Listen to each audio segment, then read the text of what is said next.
just get a sense of seeing the way film sees and understanding how film records light. I know, lots of younger generation in particular, their whole world comes across that video screen to them, whether it's their phone or computers or whatever. I'm a guy that just, loves being in the woods. I can sit and watch animals do absolutely nothing for hours on end and enjoy every minute of it and be completely entertained. It'll be a little light. Actually, I made my living as a logger and a trapper for quite a long time. And then in the spring of 1990, I just decided I'd had enough trapping and didn't really have any kind of notion at all what I wanted to do. I used to write a little bit and occasionally take a photograph. It happened that summer, my wife and I were traveling out west and went into Jackson Hole, Wyoming, and happened to walk into one of Tom Mangelson's galleries in Jackson Hole. And Tom Mangelson's considered one of the best wildlife photographers in the world, and I just looked at his work and it just hit me like a ton of bricks. I just thought, that's what I want to do.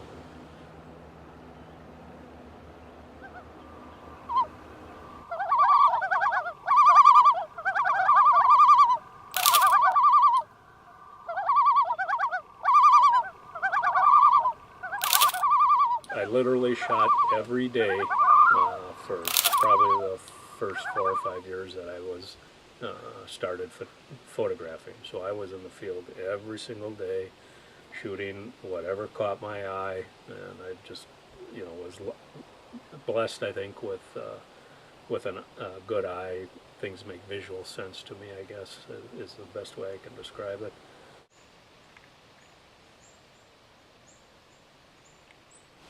For me, a lot of my work tends to be more instinctual than intellectual.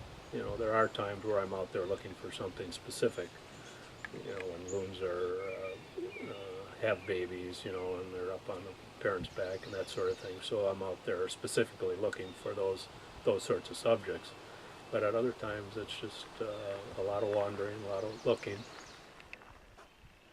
I've been very lucky to be in this area because we've got not only the Northern Highlands American Legion State Forest and that incredible inland lake habitat ecosystem that we've got just to the east of me here, which is incredibly beautiful. And then I'm only 45 minutes, half an hour from Lake Superior as well. So I've got these just two great, fabulous, beautiful ecosystems that I love to shoot, and luckily enough, we've got a great tourist trade here as well. So lots of people from Twin Cities and Chicago and Milwaukee that come up here to vacation. So I've got a ready market for a lot of my work.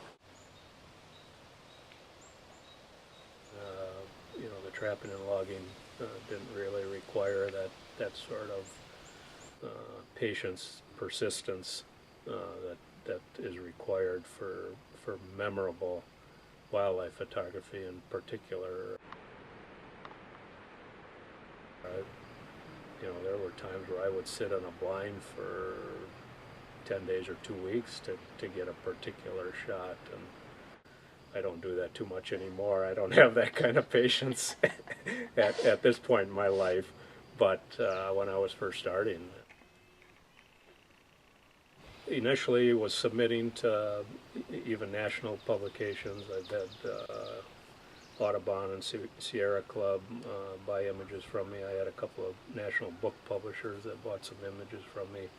Then I started to work, which was great for the resume, but the money wasn't that great. If you sold 1 or 2 images like that a year, you felt pretty good about it. But then I started to work with more regional magazines, Wisconsin Trails in particular. They bought an awful lot of my images over the years. And then we opened our own gallery. Initially in Woodruff, we were down there for a couple of years, and then we moved it up to Boulder Junction.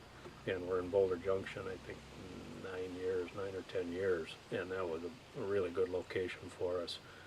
But then during that time I decided I wanted to try doing a book, and I approached a couple of publishers about doing a book, and actually Wisconsin Trails was publishing books at that time, and unfortunately the contract was such that I thought, oh my God, that's not very good. So I walked away from it, and then a couple of years later I dove in and self-published it, and it was the best move I ever made, actually. That book is still selling very well. I was lucky enough to had met a gal that was working for, I think, Northward Press at that time, that was also doing some freelance design work. So she actually designed the book for me. So if anybody is interested in self-publishing something, I would definitely recommend hiring somebody that's familiar with design work and stuff.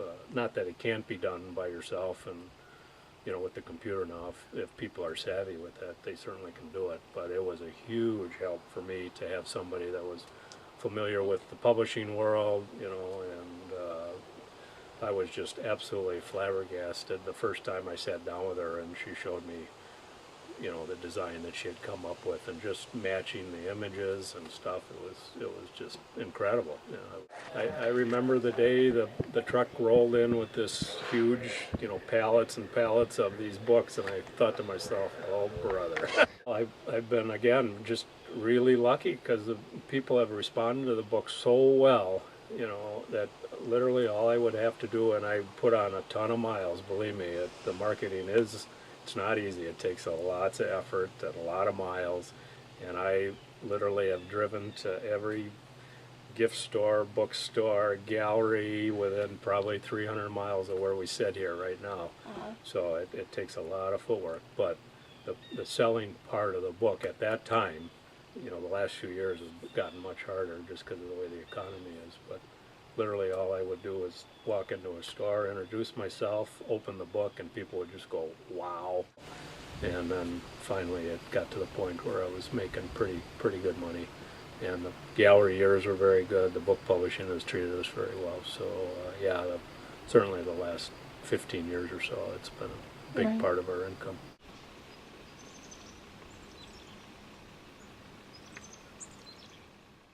Can be, uncomfortable. There's certainly lots of times where you're physically uncomfortable, but that just reminds me that I'm alive. That doesn't bother me so much. The business part is what's the hardest, definitely, for me, and I'm sure it is for almost all artists. That tends to be the most difficult part. You got to self-promote yourself, whether you like it or not. The chances of somebody else doing it for you are not very good. So you have to put yourself out there, and there's going to be a lot of disappointments along the way. Lots of promises that are made to you that aren't kept, and that sort of stuff. So it's just part of the business.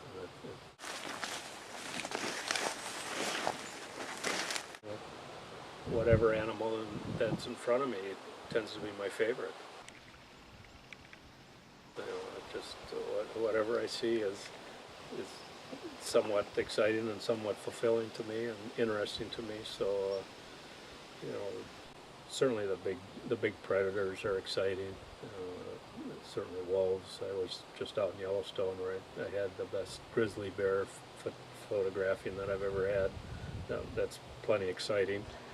But even just the chickadees that come through the yard here, and the nuthatches, and the chipmunks that are up on the deck here on occasion, and the raccoons that come and hit the bird feeders. I enjoy all of it, really. Almost every time I'm out, if I see wildlife, there tends to be some little moment that just is quirky or unusual or memorable, and I don't mind the cold and the bugs mostly and stuff. There's times they'll chase me away, but I'll be right back out there shortly after. So.